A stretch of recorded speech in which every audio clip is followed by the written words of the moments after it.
വിഘ്നേഷ് മഹാരാജാവിന്റെ ഭരണത്തില് ആ രാജ്യം വളരെ ഐശ്വര്യപൂർണമായിരുന്നു. അതുപോലെ ജനങ്ങൾ സന്തോഷത്തോടും സമാധാനത്തോടും കൂടി ജീവിച്ചു പോന്നു.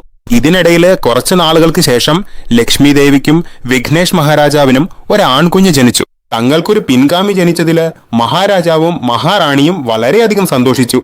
ആ സന്തോഷത്തില് മഹാരാജാവും മഹാറാണിയും രാജ്യത്തെ എല്ലാ ജനങ്ങൾക്കും സമ്മാനങ്ങൾ വിതരണം ചെയ്തു. മഹാരാജാവേ, അങ്ങ് ജനസേവനത്തിൽ മുഴുകി എനിക്കും കുഞ്ഞിനു വേണ്ട സമയം ചെലവഴിക്കുന്നില്ല. എനിക്ക് അങ്ങയോടൊപ്പം ഒരു വിനോദയാത്ര പോകണമെന്ന ആഗ്രഹമുണ്ട്.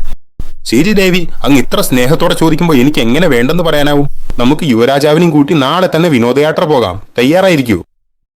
അടുത്ത ദിവസം മഹാരാജാവും മഹാറാണിയും യുവരാജാവിനെയും കൂട്ടി രാജ്യത്തിനടുത്തുള്ള മനോഹരമായ ഒരു നന്ദനവനത്തിലേക്ക് വിനോദയാത്ര പോയി. അതിനിടയില് തങ്ങളുടെ അരികിലൂടെ ഒരു നായ്ക്കുട്ടി പോകുന്നത് മഹാറാണി ശ്രദ്ധിച്ചു. മഹാരാജാവേ, ആ നായ്ക്കുട്ടിയെ കണ്ടോ? എന്തു ഭംഗിയാണല്ലേ! അതിനെ ഒന്ന് പിടിച്ചു കൊണ്ടുവരുവോ? നമുക്കതിനെ കൊട്ടാരത്തിൽ കൊണ്ടുപോയി വളർത്താം. ശരി ലക്ഷ്മി, ഞാൻ ഇപ്പൊ തന്നെ പോയി ആ നായ്ക്കുട്ടിയെ പിടിച്ചുകൊണ്ടിരണ. ഉടൻ തന്നെ മഹാരാജാവ് നായ്ക്കുട്ടിയെ പിടിക്കാനായി പുറപ്പെട്ടു. അദ്ദേഹത്തെ കണ്ടതും ആ നായ്ക്കുട്ടി കുറ്റിച്ചെടികൾക്കിടയിലേക്ക് ഓടിപ്പോയി. മഹാരാജാവും നായ്ക്കുട്ടിയെ പിന്തുടർന്ന് കാടിനുള്ളിലേക്ക് പോയി. അതിനിടയില് കാടിനുള്ളിൽ നിന്ന് വലിയ വിചിത്രമായ ശബ്ദങ്ങൾ മഹാറാണി കേട്ടു. എന്താണ് ആ ശബ്ദം? മഹാരാജാവ് ആ നായ്ക്കുട്ടിയെ പിടിക്കാൻ പോയി വല്ല അപകടത്തിലും പെട്ടോ? ആ വിചിത്ര ശബ്ദങ്ങൾ കേട്ട മഹാറാണി മഹാരാജാവ് വല്ല അപകടത്തിലും പെട്ടോ എന്ന ഭയത്താൽ കുഞ്ഞിനെ അവിടെ തനിച്ചാക്കി കാടിനുള്ളിലേക്ക് പോയി. ലക്ഷ്മി മഹാരാജാവിനായി കാടിന്റെ എല്ലാ ഭാഗത്തും തെരഞ്ഞു.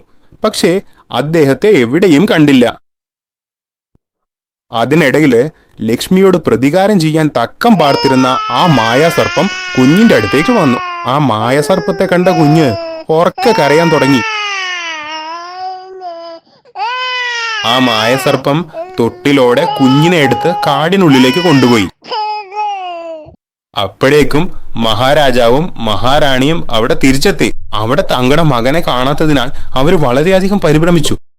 അയ്യോ മഹാരാജാവേ, നമ്മുടെ കുഞ്ഞ് ഇവിടെ ഉണ്ടാകേണ്ടതല്ലേ? കാണുന്നില്ലല്ലോ. അവൻ എന്തു പറ്റി? ലക്ഷ്മി, നീ എന്തിനാ കുഞ്ഞിനിവിടെ തനിച്ചാക്കി വന്നെന്ന്? അയ്യോ മഹാരാജാവേ, ഇങ്ങനെ സംഭവിക്കുമെന്ന് ഞാൻ കരുതിയില്ല. അവിടെ എന്തോ ശബ്ദം കേട്ടപ്പോ അങ്ങ് വല്ല അപകടത്തിലും പെട്ടോന്ന് കരുതി ഞാൻ ഓട്ടി വന്നതാ. അതിനിടയിൽ നമ്മുടെ കുഞ്ഞിനെ കാണാതായി. മഹാരാജാവേ, എനിക്ക് പേടിയാകുന്നു. വല്ല വന്യമൃഗവും നമ്മുടെ കുഞ്ഞിനെ ഉപദ്രവിച്ചോ എന്ന്. ലക്ഷ്മി, നീ പരിഭ്രമിക്കണ്ട. നമ്മുടെ കുഞ്ഞിനൊന്നും സംഭവിക്കില്ല.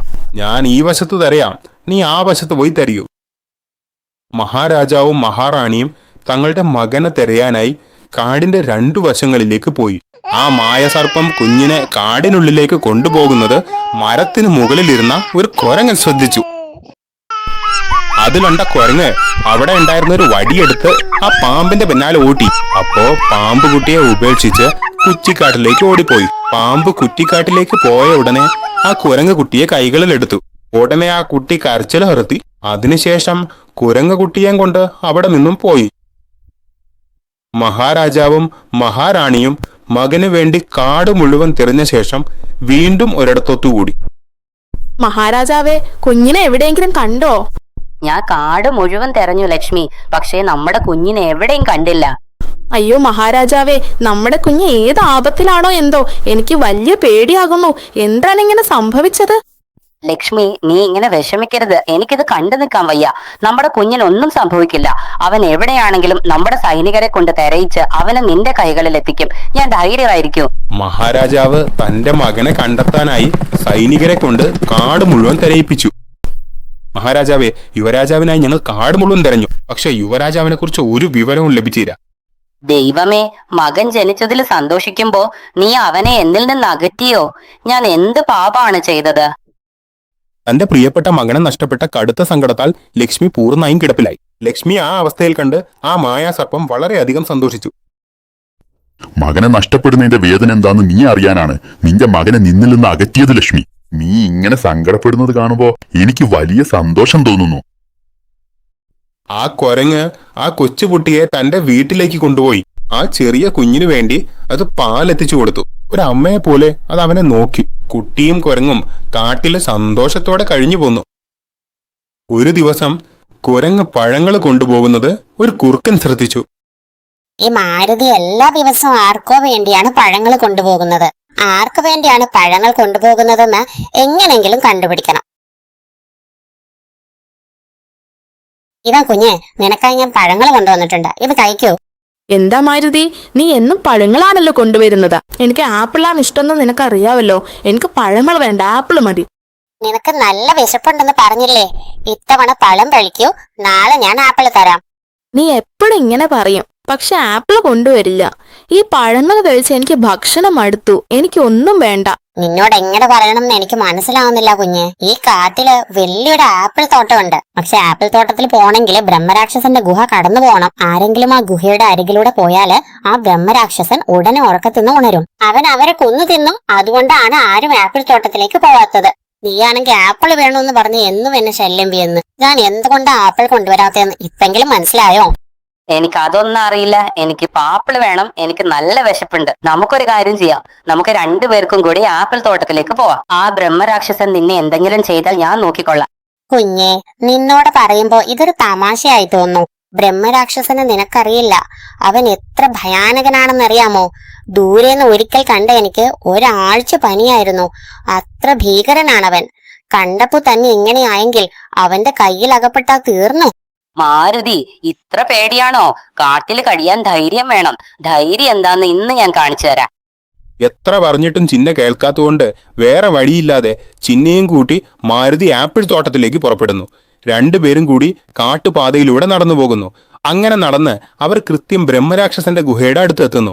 മാരുതി, ആ ആപ്പിൾ തോട്ടം ഇനി എത്ര ദൂരമുണ്ട്? പതുക്കെ പറയൂ. ഇതാണ് ആ രാക്ഷസന്റെ ഗുഹ. അവൻ കണ്ട നമ്മളെ രണ്ടുപേരെ ഒരേ സമയം തിന്നു. മാരുതി, നീ ആ രാക്ഷസനെ കുറിച്ച് ഇത്രയധികം പറയുന്നത് കേൾക്കുമ്പോ എനിക്ക് അവനെ ഒന്ന് കാണണമെന്ന് തോന്നുന്നു. നമ്മൾ എത്ര വലിയ അപകടത്തിലാന്ന് നിനക്ക് അറിയില്ല ചിന്ന. എന്നോട് തമാശിക്കാതെ ഇവിടുന്ന് വേഗം പോകാം.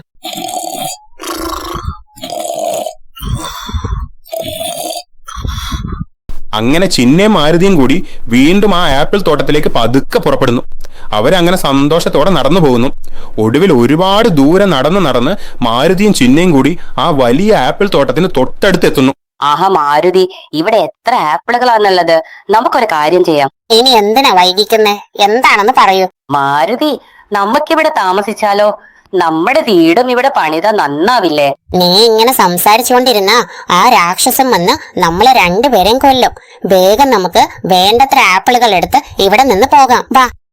ചിന്നയും മാരുതിയും ആപ്പിളിനായി വന്നതും അവർ സംസാരിക്കുന്നതും എല്ലാം മരത്തിന് മുകളിലിരുന്ന് ആ മായാസർപ്പം ശ്രദ്ധിക്കുന്നുണ്ടായിരുന്നു. ആ മായാസർപ്പം ചിന്നയെയും മാരുതിയെയും അപകടത്തിലാക്കാൻ ഗുഹയിൽ ഉറങ്ങിക്കിടക്കുന്ന രാക്ഷസന്റെ അടുത്ത് ചെന്ന് അവന്റെ മൂക്കിൽ ഒരു മരക്കഷ്ണം കൊണ്ട് കുത്തി. രാക്ഷസനെ ഉറക്കത്തിൽ നിന്ന് ഉണർത്തുന്നു. ചിന്നയും മാരുതിയും ആപ്പിളുകളുമായി ധൃതിയിൽ അവിടെ നിന്ന് പോകുന്നു.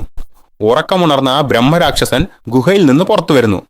ചിന്നയും മാരുതിയും കൂടി ബ്രഹ്മരാക്ഷസന്റെ ഗുഹയ്ക്ക് മുന്നിലൂടെ നടന്നു പോകുന്നു. രാക്ഷസൻ ദേഷ്യത്തോടെ അവരുടെ അടുത്തേക്ക് വീണുന്നു. ആരാടാ നിങ്ങള്?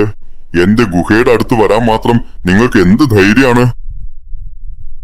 നിങ്ങൾ ഇങ്ങോട്ട് വന്നത് വളരെ നന്നായി. വളരെ നല്ലൊരു കാര്യമാണ് ചെയ്തത്. കഴിഞ്ഞ ഒരാഴ്ചയായിട്ട് ഞാൻ ആഹാരം ഒന്നും കഴിച്ചിട്ടില്ല. ഇപ്പൊ കഠിനമായ വിശപ്പ് കൊണ്ട് ഞാൻ വലയാണ്. അതുകൊണ്ട് ഇപ്പൊ തന്നെ നിങ്ങളെ തിന്നതിന്റെ വിശപ്പടക്കും. മാരുതി, നീ പറഞ്ഞ ആ ബ്രഹ്മരാക്ഷസൻ ഇവനാണോ? അതെ ചിന്ന, ഇവനാണ് ആ ബ്രഹ്മരാക്ഷസൻ. ഇന്നിവൻ നമ്മളെ കൊല്ലും. ഞാൻ വേണ്ടെന്ന് പറഞ്ഞിട്ടും നീ കേട്ടില്ല. ഇപ്പൊ നോക്കൂ, നേരെ വന്ന് അവന്റെ മുന്നിൽ പെട്ടു. നിക്ക് രാക്ഷസ, ഞങ്ങളെ തൊട്ടാ നീ എന്റെ കയ്യിൽ നിന്ന് മരിക്കും. മര്യാദയ്ക്ക് ഇവിടുന്ന് പൊയ്ക്കോ. എടാ ബാല, എന്റെ വിരലോളം പോലും ഇല്ല നീ. എന്ത് കണ്ടിട്ടാ നിനക്ക് ഈ ധൈര്യം? എന്നെ തന്നെ ഭീഷണിപ്പെടുത്തുന്നോ? അതിനിടയിൽ ആ മായാസർപ്പം അവർക്കിടയിൽ എന്താണ് സംഭവിക്കുന്നതെന്ന് കാണാൻ ഗുഹയ്ക്കുള്ളിൽ നിന്ന് പുറത്തു വരുന്നു. ആ പാമ്പിനെ ശ്രദ്ധിച്ച ചിന്ന അതിനെ എടുത്ത് കയ്യിൽ പിടിക്കുന്നു. അത് കണ്ട രാക്ഷസൻ അത്ഭുതപ്പെടുന്നു. എടാ രാക്ഷസ, എന്റെ കയ്യിലെ പാമ്പിനെ കണ്ടല്ലോ അല്ലേ? ഇതിനെ കൊണ്ട് കടിപ്പിച്ചാ നിന്റെ ദേഹം മുഴുവൻ വിഷം കയറി നീ ചത്തുപോകും. പാമ്പിനെ കാണാൻ നല്ല പേടിയാവുന്നുണ്ട്. എങ്കിലും എനിക്ക് പാമ്പിനെ പേടിയാണെന്ന് ഈ കൊച്ചുപയ്യൻ എങ്ങനെ മനസ്സിലായി? ഇതിനെ കൊണ്ട് കടിപ്പിച്ചാൽ ഞാൻ അപ്പത്തന്നെ തീരും. ബാല, എന്താ പാമ്പിനെ കാണിച്ച് എന്നെ പേടിപ്പിക്കാനാണോ നീ വിചാരിക്കണേ? എങ്കിലും ആ ചെറിയ പാമ്പിനെ എന്ത് ചെയ്യാനാണ്? എടാ രാക്ഷസ, നീ പുറമെ ഗംഭീരമായി സംസാരിക്കുന്നുണ്ടെങ്കിലും നിന്റെ മുഖം കണ്ടാ അറിയാം ഈ പാമ്പിനെ കണ്ട് നീ പേടിക്കുന്നുണ്ടെന്ന്. ഇനി വൈകിക്കാതെ ഉടനെ ഈ പാമ്പിനെ നിന്റെ മേലേക്ക് വിടും ഞാൻ. മിക്ക് ബാല മിക്ക്, നീ പറഞ്ഞതുപോലെ തന്നെ ചെയ്യുന്നു തോന്നുന്നു. ആ പാമ്പിനെ കാണുമ്പോ തന്നെ എന്റെ നെഞ്ചിരിപ്പ് കൂടുന്നു. എങ്കിലും മര്യാദയ്ക്ക് ഇവിടുന്ന് ഓടിക്കോ, ഇല്ലെങ്കിൽ ഈ പാമ്പിനെ കൊണ്ട് കടുപ്പിച്ച് നിന്നെ ഞാൻ കൊല്ലും. ചിന്ന, ഈ രാക്ഷസൻ അനുസരിക്കില്ല. നമ്മുടെ നാഗരാജനെ വിട്ടേക്ക്, അവൻ ഇവനെ കൈകാര്യം ചെയ്തോളും. അമ്മോ, ഇവിടെ നിന്ന ഇവരെന്നെ ഉറപ്പായും പാമ്പിനെ കൊണ്ട് കടുപ്പിച്ചു കൊല്ലും. വേഗം ഇവിടുന്ന് ഓട്ടി രക്ഷപ്പെടുന്നതാണ് നല്ലത്. അങ്ങനെ ഒടുവിൽ ആ രാക്ഷസൻ അവിടെ നിന്നും മടങ്ങിപ്പോയി. അയ്യോ, ഞാനൊന്ന് വിചാരിച്ചു, പക്ഷെ നടന്നത് മറ്റൊന്നാണ്. ആ രാക്ഷസനെ ഉണർത്തിയാല് ചിന്നയെ കൊല്ലുമെന്ന് ഞാൻ കരുതി. പക്ഷെ ചിന്നയ്ക്ക് രക്ഷപ്പെടാൻ ഞാനാണ് കാരണമായത്. ചിന്ന, നിന്നെ കുറിച്ച് ഞാൻ കുറച്ചേ കരുതിയുള്ളൂ. നീ ധൈര്യശാലിയാണ്. ആ ബ്രഹ്മരാക്ഷസനെ നീ ഓടിച്ചു. ഇങ്ങോട്ട് വരുമ്പോ ഞാൻ നിന്നോട് പറഞ്ഞതല്ലേ, ആ രാക്ഷസന്റെ കാര്യം ഞാൻ നോക്കിക്കോളാം. ഇനി ഈ ആപ്പിൾ തോട്ടം നമ്മുടേതാണ്. നമുക്കിനി എന്നും സന്തോഷമായി ആപ്പിൾ കഴിക്കാം. അങ്ങനെ ചിന്നയും മാരുതിയും പറിച്ചെടുത്ത ആ ആപ്പിൾ പഴങ്ങളുമായി വളരെ സന്തോഷത്തോടെ വീട്ടിലേക്ക് തിരിച്ചു. ആ സമയത്താണ് ഒരു കുറുക്കൻ മാരുതിയുടെ കൂടെ ചിന്ന നിൽക്കുന്നത് ദൂരെ നിന്ന് കൗതുകത്തോടെ ശ്രദ്ധിച്ചത്. മഹാറാണി കാട്ടിൽ കാണാതായ തന്റെ മകനെ ഓർത്ത് കിടക്കയിൽ കിടന്ന് സങ്കടപ്പെടുകയായിരുന്നു. ലക്ഷ്മി, നീ ഇങ്ങനെ എത്ര ദിവസം സങ്കടപ്പെടും? എന്നെങ്കിലും ഒരു ദിവസം നമ്മുടെ മകൻ തിരിച്ചു വരും. നീ ഒരുപാട് ആലോചിക്കാതെ വൈദ്യൻ പറഞ്ഞ മരുന്നുകൾ കഴിക്ക്. നിന്റെ ആരോഗ്യം ദിവസം തോറും മോശമാവുകയാണ്. അയ്യോ മഹാരാജാവേ, നമ്മുടെ കുട്ടി തിരിച്ചു വരണമെങ്കിൽ അവൻ ജീവനോടെ ഇരിക്കണ്ടേ? എപ്പോഴോ ഏതെങ്കിലും മൃഗത്തിന് നമ്മുടെ കുട്ടി ഇരയായിട്ടുണ്ടാകും. ലക്ഷ്മി, നീ എങ്ങനെ അശുഭകരമായ കാര്യങ്ങൾ സംസാരിക്കരുത്. നമ്മുടെ കുട്ടി ജീവനോടെ ഉണ്ടെന്ന് എനിക്ക് ഉറച്ച വിശ്വാസമുണ്ട്. ഏതെങ്കിലും ഒരു ദിവസം നമ്മുടെ കുട്ടി വീട്ടിലേക്ക് തിരിച്ചുവല്ലോ. അതിനിടയിൽ രാജാവിന്റെ കൊട്ടാരത്തിലേക്ക് ഒരു സ്വാമിജി വന്നു. ആ വിവരം പറയാൻ ഭടൻ രാജാവിന്റെ അടുത്തേക്ക് പോയി. മഹാരാജാവേ, നിങ്ങളെ കാണാൻ ഏതൊരു സ്വാമിജി വന്നിട്ടുണ്ട്. നിങ്ങളെ ഉടനെ കാണുമെന്ന് അദ്ദേഹം പറയുന്നു. എന്നെ കാണാൻ സ്വാമിജി വന്നോ? ആരായിരിക്കും അത്? ശരി, അകത്തേക്ക് വരാൻ പറയൂ. ഉടനെ സ്വാമിജി മഹാരാജാവിന്റെ അടുത്തേക്ക് വന്നു. നമസ്കാരം സ്വാമിജി, ഞങ്ങളെ ഉടനെ കാണണമെന്ന് പറഞ്ഞല്ലോ. സത്യത്തിൽ ആരാണ് നിങ്ങള്? എന്താണ് കാര്യം? നമസ്കാരം മഹാരാജാവേ. നമ്മുടെ ലക്ഷ്മി, അതായത് നിങ്ങളുടെ മഹാറാണി, തന്റെ മകനെ നഷ്ടപ്പെട്ട സങ്കടത്തിലാണെന്ന് അറിഞ്ഞു. ആ പ്രശ്നം പരിഹരിക്കാനാണ് ഞാൻ വന്നത്. സ്വാമിജി നിങ്ങളാണോ? സുഖാണോ സ്വാമി? മോളെ ലക്ഷ്മി, എനിക്ക് സുഖാണ്. പക്ഷെ നിന്റെ അവസ്ഥ കാണുമ്പോൾ എനിക്ക് വലിയ വിഷമം തോന്നുന്നു. ഒരു കുഞ്ഞ് ജനിച്ചല്ലോ എന്ന് സന്തോഷിക്കുന്നതിന് മുൻപേ, അവനെ ഒന്ന് ലാളിക്കാൻ പോലും കഴിയുന്നതിന് മുൻപേ അവൻ എന്നിൽ നിന്ന് അകന്നുപോയി. ഞാൻ എന്ത് പാവാണോ ചെയ്തത്? ദൈവം എനിക്ക് ഈ ശിക്ഷ നൽകി. നിന്നെ ശിക്ഷിച്ചത് ആ ദൈവം അല്ല ലക്ഷ്മി, ഞാനാണ്. അല്ലെങ്കിലും അന്ന് എന്റെ കൺമുന്നിൽ വെച്ച് നീ എന്റെ കുഞ്ഞിനെ കൊല്ലുമായിരുന്നു. അതുകൊണ്ടാണ് നിന്റെ മകനെ നിന്നിൽ നിന്ന് അകറ്റിയത്. ഞാൻ അനുഭവിക്കുന്ന വേദന നീയും അനുഭവിക്കണം, എന്നും അനുഭവിക്കണം. അത് കണ്ട് എനിക്ക് സന്തോഷിക്കണം. മോളെ ലക്ഷ്മി, നീ ഇത്രയധികം വിഷമിക്കണ്ട. നിന്റെ കുഞ്ഞു മരിച്ചിട്ടില്ല, അവൻ ജീവനോടെ ഉണ്ട്. എന്താണ് സ്വാമി പറയുന്നത്? എന്റെ മകൻ ജീവനോടെ ഉണ്ടോ? അതേ മോളെ, നിന്റെ മകൻ ജീവനോടെ ഉണ്ട്. എന്താണ് സ്വാമി നിങ്ങൾ പറയുന്നത്? സത്യമാണോ? ഞങ്ങളുടെ മകൻ ജീവനോടെ ഉണ്ടോ? അവനിപ്പോ എവിടെയാണ്? അവന് അപകടമൊന്നുമില്ലല്ലോ. അങ്ങനെയൊന്നുമില്ല മഹാരാജാവേ, നിങ്ങളുടെ മകൻ സുരക്ഷിതനാണ്. നിങ്ങൾ ഈ രാജ്യത്തെ രാജാവാണെങ്കിൽ നിങ്ങളുടെ മകൻ ആ കാട്ടിലെ രാജാവിനെ പോലെയാണ് ജീവിക്കുന്നത്. സ്വാമിജി, ഞങ്ങളുടെ മകൻ ജീവനോടെ ഉണ്ടെന്ന് നിങ്ങൾ പറയുന്നു. പക്ഷെ ഞങ്ങൾ ആ കാട്ടിൽ പലതവണ തെരഞ്ഞു. ഞങ്ങളുടെ സൈനികരെ കൊണ്ടും തെരയിപ്പിച്ചു. പക്ഷെ മകനെ എവിടെയും കണ്ടില്ല. പിന്നെ ആ കാട്ടിൽ എന്റെ മകൻ എവിടെയുണ്ടെന്ന് എങ്ങനെ അറിയും? നിങ്ങളുടെ മകനെ ഏത് കാട്ടിലാണോ നഷ്ടപ്പെട്ടത്, അതേ കാട്ടില് സൈനികരുമായി പോയി വടക്ക് ഭാഗത്ത് തെരയുക. നിങ്ങളുടെ മകനെ തീർച്ചയായും ലഭിക്കും. സ്വാമിജി, അങ്ങയുടെ ഒരുപാട് നന്ദിയുണ്ട്. ഞാൻ ആപത്തിപ്പെടുമ്പോഴെല്ലാം ഒരു പിതാവിനെ പോലെ വന്നെന്നെ രക്ഷിക്കുന്നു. അങ്ങയുടെ കടം ഈ ജന്മത്തിൽ എനിക്ക് വീട്ടാനാവില്ല. ഈ സ്വാമിജി നൽകിയ മന്ത്രപടി കാരണമാണ് എന്റെ കുഞ്ഞ് മരിച്ചത്. ഇപ്പൊ വീണ്ടും ലക്ഷ്മിയെ അവരുടെ മകനുമായി ഒന്നിപ്പിക്കാൻ വന്നാണോ സ്വാമിജി? നോക്കൂ സ്വാമിജി, നിങ്ങൾ ചെയ്യേണ്ടത് നിങ്ങൾ ചെയ്തു. ഇനി ഞാൻ ചെയ്യേണ്ടത് ഞാൻ ചെയ്യും. ആ മഹാരാജാവിനും ലക്ഷ്മിക്കും അവരുടെ മകനെ എങ്ങനെ കിട്ടുമെന്ന് ഞാനൊന്ന് കാണട്ടെ. ഹലോ ഫ്രണ്ട്സ്, പലരും വീഡിയോ കാണുന്നുണ്ടെങ്കിലും സബ്സ്ക്രൈബ് ചെയ്യുന്നില്ല. ദയവായി സബ്സ്ക്രൈബ് ചെയ്യുക. അതൊരു വലിയ പിന്തുണയാണ്. ഇനിയും നല്ല വീഡിയോകളിലൂടെ രസിപ്പിക്കാം. 3-ാം ഭാഗത്തിൽ കാണാം.